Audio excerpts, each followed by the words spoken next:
Hello, welcome back to Auto Pop Culture, and today we're going over Taylor Swift's album, Lover. Now, I didn't really think that she was coming out with an album this time. Like, I knew Me and You Need to Calm Down came out, like, literally this year, but I kind of figured out, like, it's been 2 years since she's released an album. Since what's it called? Reputation. So, it's been a while. So it's been about 2 years, but during that 2 years, she's been like touring and touring and touring and touring. So she's been pretty much active in like the concert eras, which just means she's still active in social media and everything. But she wasn't releasing anything. And I know even me as a person that's like a semi fan. Well, I guess I'm a decent fan. I've been watching her the whole time, like and stuff like that. But I've been in and out of her music, like here and there. So since Reputation was just one of my least favorite albums, I do like the sound. The sound of the album was great. The sound of the album and the other half of the album, like the first half is complete shit. The second half of the album is gorgeous. It's beautiful because I think the thing that I love about her is that when she talks about love, she has so much detail, and due to the fact that she's an amazing songwriter, she like writing about love and having slower songs, it's just fucking candy, So it's just like, but I definitely felt a complete change. I guess that she was trying different sounds and everything with Reputation, and she was going through a whole thing with Kanye West, which is I definitely know there's a two-sided thing too, and I have my own little thoughts about it. But after all of that and the snakes emojis and shit like that, she finally came out and she started doing Me. She did release Me and stuff like that, which I'll go into more detail about that song because there's a lot I have to say, but I want to get to all the songs and everything to make sure that I have a complete video of Taylor Swift Lover and explain all the stuff that I kind of found out from it. I know there's a lot of inside parts of it that she likes to keep, like little Easter eggs in a lot of her songs. I don't know all the Easter eggs because I don't really know all the Easter eggs, so just bear with me when I'm just going in when I think what things are, or if there's I do find some Easter eggs. It's just not all of them you're gonna see in this video. So let's get started. So the first song is I Forgot That You Existed. This song is pretty simple. The production is pretty simple, and it's pretty much talking about how she forgets about an ex who did her wrong, and after a while of them not talking and everything, she kind of reminded of him sometime later on. It's not the best song. I don't think it's a great song to start off with either, but it also is a beginning song. It kind of works, but I'm not really a fan of it. Number 2 is Cruel Summer, which is one of my favorite songs off the album. I love it. I think it reminds me a lot of 1989.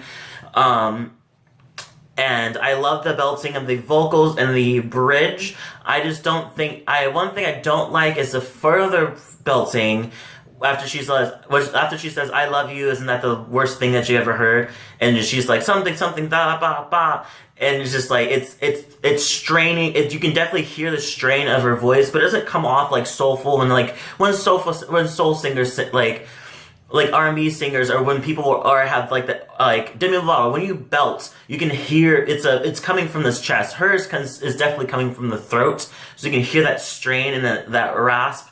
It's not really a good fit for her, but I appreciate the effort, but rather do it and come out when it's like flat than not do it at all. So good for her. I feel like this one will definitely grow on me, and it has grown on me since then. I literally listened to this album like right when it came out, so it's been over a week or over a weekend, and this song definitely grew on me. Number 3. Oh, sorry. This song is also about how she met Joe during the summer that she was feuding with Kanye. Number 3 is Lover, the best one of I can't say it. Is it? Yes, I will say it. Yes, the best song on the album. Yes, the best song on the album. I immediately hear it. I immediately listen to the whole thing. Even when it pops up on Spotify randomly, I just listen to it. I love it. The slowness, the slow mellow sound of it. Once again, she does great with slow love songs that give you a twine of the country. She definitely went back to her country roots with this, which is literally gold for me, because I love her more in country than I do in pop. So it's a complete treat for me. It sounds like, so the idea of the song was, what she said was that she wanted to have a song that was more of a remnants of in a 70s wedding reception. So like slow dancing and everything. It's so good. It's low key like adult contemporary, which is, I think that she would just shine so hard in an album, which is, if she's doing different sounds, that's why not get an adult contemporary album. It'll be great. This song is way more is like completely announcing her maturity as what she's learned about love since then, like since back to country Taylor to now Taylor, she's grown a lot. Number 4 is The Man. So I have an issue with the song in a couple of things. I definitely get the gist of of the song and the message about the disadvantages of a woman trying to climb up the ladder, and knowing that there's definitely a chance that she could climb up the ladder much faster or get way more respect faster than she was a man, which is completely true. But it's a little bit problematic because it kind of makes me on an edge, because it doesn't really is for her to say that, is she's always was able to climb the ladder pretty easy. Actually easier than a lot of other women, especially a lot of people that have been in the pop music industry. She's climbed past them with a lot of undertone of people helping her get to that, without a lot of other people is still climbing to this day, and she's completely passed by them. So it kind of makes me a little, if I heard it from somebody else, it makes more sense, but I don't really get it from her side, because she's continuously has climbed since she started, without any help, without a advantage of, maybe even Kanye West was the only thing that stopped her for a second. But even then, even with the Kanye West thing going on, she still was selling out tickets and selling out shows and selling out things and selling out merchandise. She was still her stuff wasn't really hurting as bad, If anything, you just got a new perspective of Taylor. Number 5 is The Archer, another good song. I love the smooth, airy production of it. I think that's really nice. One of the lyrics I like from it is, "Dark side, I search for your dark side," and it's a really nice nod to how since she's been in multiple relationships in different times, and they broke up in different ways. I think that she just waiting for the other shoe to fall when it comes to new love, especially this guy right now. And I can totally see it being too good to be true when he came in one of her dark times. Ready for Combat is one of the things I really, really love, because it makes it seem like, even though I'm feeling these insecurities, I'm ready for combat. I'm ready to just give it a try, and just kind of go balls to the wall with it. Number 6 is I Think He Knows, which is one of my favorite songs. I love the bass and the guitar in the beginning. I love the production. It reminds me pretty much of a B-side 1989. Once again, she's leaning into the pop songs, lean into her 1989 era things. Some of these songs kind of sound like it could have been a B-side of it. But I do appreciate it because it's 1989 sounding with the 80s sound. It kind of adds to it. And this one's kind of give you more of a modern pop-ish. Song is pretty much talking about how much she really, really wants this guy, and how much that he wants her to. But to the fact that that's why she's I think he knows. And it's very, very catchy. I listened to the song 3 times already this morning. Number 7 is Miss Americana and the Heartbreak Prince. So this song is one of her first political songs that she's did. That's metaphorically high school, but it's about America pretty much. And it's a very perfect idea to label America's situation right now as high school, because it kind of is in that type of way. One thing I do like that she puts down is boys will be boys and where are the wise men. It's a very great nod. I was trying to find a way to, like, I've always thought about, like, I hated the whole, oh, boys will be boys will be boys, like, you know, because I also as a gay male, as much as boys will be boys, I got affected by that with the straight guys, you know, they would completely be rude to me or be assholes. And it's like, oh, boys will be boys, they're just a little rowdy, they're just joking. You know, they're not, you know. So, anyway. So I love that lyric. I think it means a lot. It adds to, like, fine, boys will be boys, and where's the fucking wise man, you know? It's great. The song is really good. The song is pretty more mellow, but it's nice. Number 8 is Paper King, or Paper Ring. Paper King. This is catchy. It's different. It's way different than she's ever done before. It's much more back to the, like, it's kind of retro sounding. It kind of reminds me of Let Them Talk by Kesha and her Rainbow. Mixed with that meets Dirty Love from her other album, Kesha's other album. It sounds directly like that. So it kind of reminds me of that. It's upbeat, it's different sound. First of all, these bridges that she does in this album is amazing. I really do appreciate a good bridge. To connect everything is great. And so one of the things that she says is, like, I like shiny things, but I'd marry you with a paper ring. And it's kind of like showing that, like, yeah, sure, I like materialistic things, but but your love isn't that kind of thing to me, kind of thing. So I like that lyric. Number 9 is Cornelia Street. So apparently this is the apartment that she stayed at while her Tribeca apartment was being being remodeled. This was back in 2016, during a time when all this shit went down. It is the same year that she met Joe, so then that kind of started off a lot of things, to the point she's like, if we break up, I'll never walk down Cornelia Street again, because it's the first time that's how they got together and how they connected. So I thought that was a really interesting song. We get to know more about their relationship. Number 10 is Death by a Thousand Cuts. This is possibly comparing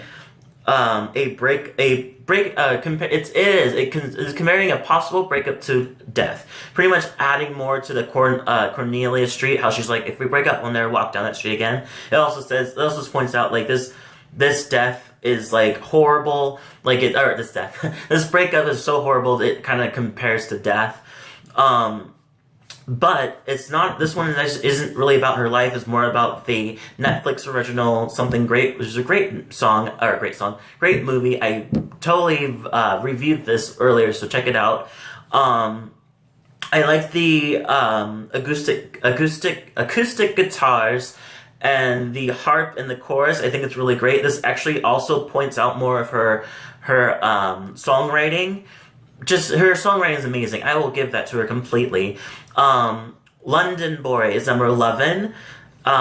So this is a really cute song. It's about London and Joe, and how, like, she kind of, like, is into him and into the London streets, like the world and everything. And so she lists a lot of places that's in London, and it's kind of fun. It's really cute.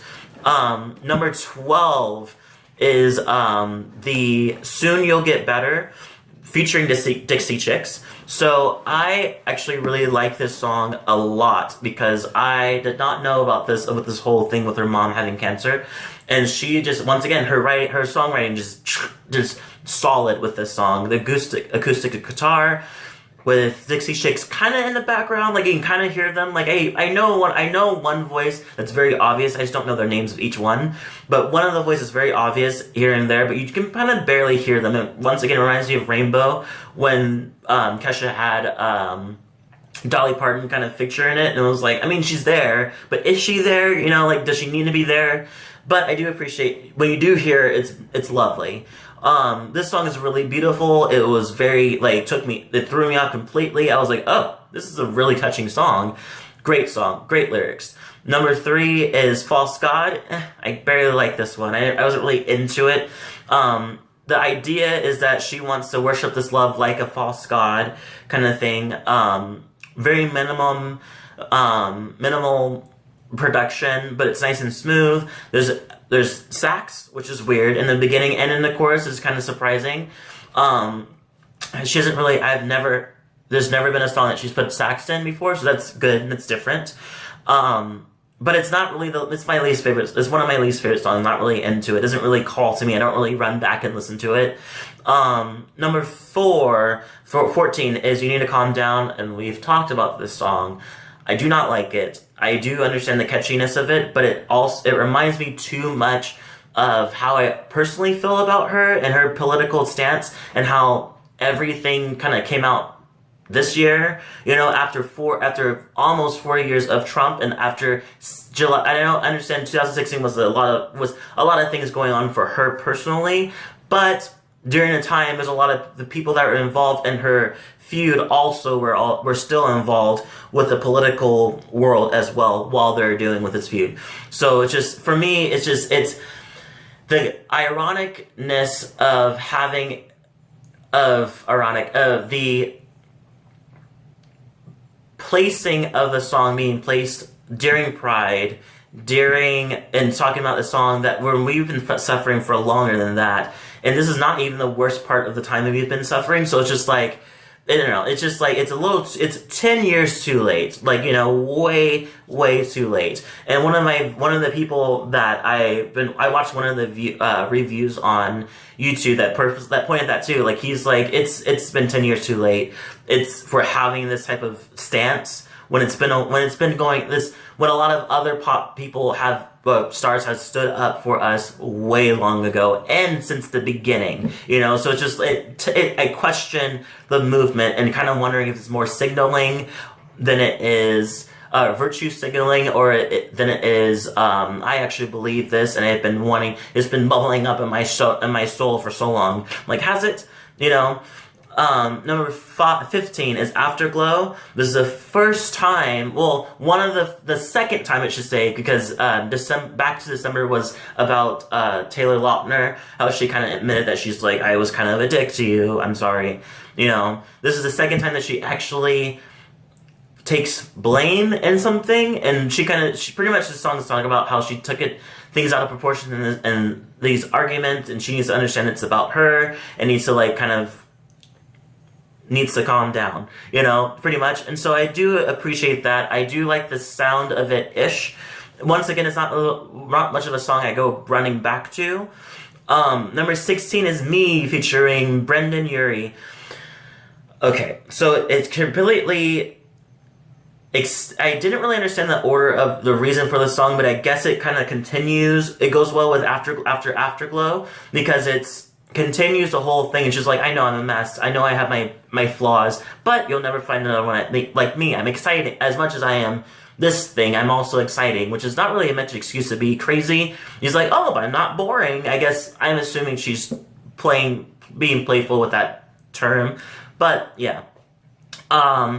Do not like this song at all. I think it sounds very cartoony. I think it sounds very like Disney. If I heard it on Disney Channel, or Disney Radio, I would have been like, cool, that makes complete sense. But this is way too kiddie for her, especially for who she is as a growth person, like as person that's growing.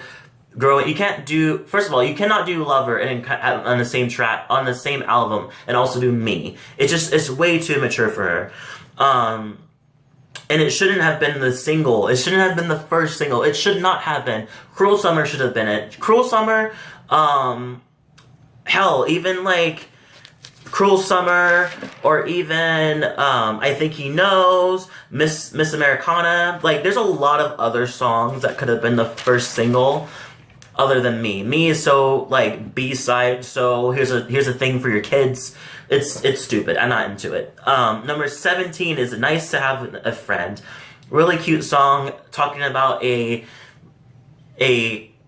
people, or a boy and a girl who are together since kids and grow, and finally from friendship into falling in love. It was a really, really cute thing. And a nice plucking of the harp, which I'm glad that she's using harp, and I'm also glad that she's using steel drum. Or her producer is using steel drum with her. It's kind of cool. And so yeah, so I think, and they later get married, so I thought that was really cute. Once again, it's not a song I really go running back to, but I do appreciate it listening for the first time. And finally, it's day 18 is Daylight. So this is a very long album, but like the last song is Daylight and is very good. Second favorite song of the album because of the meaning of it. I feel like the song is about feeling unlucky in love until she came across with Joe, which is one thing I don't really care for that Lana and Taylor, newly Taylor doing this lately, is that she seems to be leaning on love as a satisfactory thing to feel worth over or loving a significant other than actually finding love in herself and saying like, I am happy because I am happy, not because I'm happy because this guy's beside me, you know? It kind of makes it seem like you're dependent on this, that your happiness is dependent on a guy, you know, over than your self-love, you know? But I do love this song because it's nice and airy, it's beautiful, it ends this album so perfectly, kind of let you know, she's out of that darkness, no more Reputation, no more that, like, sick kind of like pettiness. She's free, she's happy, she's lifting, she's forgiving, she's moving on, you know, she's moving on. And I love it. I love the parts like I wanted the good, I trusted the wicked. And so that's a really cute part I liked, that she kind of like admitted that she's like, I've had some ups and downs in my relationship, that I took part of it and they took part of it and the responsibility of why it damaged.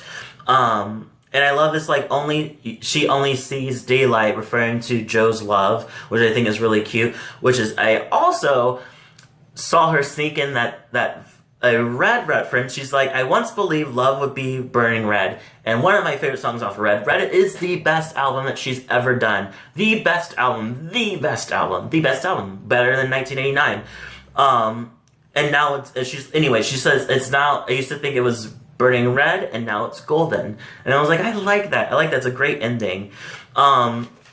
I do like the album. There's a lot of songs that are not really, I'm not running over to, or not a lot of songs. There's a good handful of songs that I'm not running back to, but there's also a handful of songs I actually think it's really cute. So, Cool Summer, Lover, The Archer, I Think He Knows, it's gonna get better, or soon you'll get better, and, pretty much Daylight is my top favorite songs. I think that this is great that she finally is moving past all the stuff that the negativity that she had before. I don't know what I do have problematic with the fact that she still stands on, I'm only happy because this guy is next to me. It's not, I'm happy for it's not practicing enough self-love, but it could be, like, I don't know, maybe that's, I don't know. That's what it comes off to me. Time will tell if this is what she's doing now, or she's gonna, once they break up, she's gonna run back into the pettiness of writing bad, like, breakup songs, was the thing that got her like a lot of attention. Like, most of her songs are pretty much about breakup songs, which is, by the way, I heard people used to say, like, oh, if a man writes about a song, like, about a breakup song, it's horrible. And I was like, I think there's a difference between a man writing a song, because the thing is to remember that men are not allowed to feel vulnerable. So now that we're actually in the era where men are actually allowed to be vulnerable, it's better to actually, and especially better to applaud that vulnerability instead of attacking it, saying like, oh, but you won't let Taylor do that. We do let Taylor do that. Taylor has not stopped doing it. She's not going to stop doing it. She's always been doing it. There's a difference between her doing it, like, her stop doing it because people are attacking her. She continuously do it. And that's most of her songs. Like, it's just reality. It's just most of her songs are breakup songs, you know, that are that about them hurting her, not her ever hurting them, or her having any responsibility in the downfall of the relationship.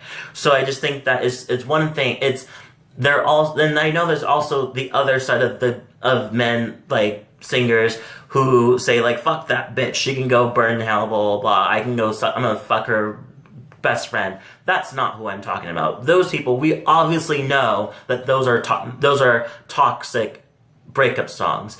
But we also know there's a lot. If you're gonna call out her, you can't you can't like the love songs, or loves, L-A-U-V songs. You can't like his songs. There's a whole album that's pretty much about a breakup. One album about breakup. Most people don't do a whole career about about breakups. They haven't. I haven't seen a man do it yet. You know, if there have, please tell me. I'll, like, take back my word, but I honestly have not. I can't think of the top of my head of any other person that's just as equally petty and, or write songs their whole career about breakups. I haven't seen a man do it yet. If they are, it's very recent, you know? So it's just like, I don't know, it's one of those type of things that just, like, it's that saying that people are coming for her because the reason for her writing bad songs is because she's a woman. It's not the case. I don't think it's the case. Anyway, album was good. I will give it to her. She has great songwriting. The songwriting's amazing. The good songs are good. The bad songs are you know, but I give this like a 7 out of 10. I just don't think once you've done Red and once you've done 1989,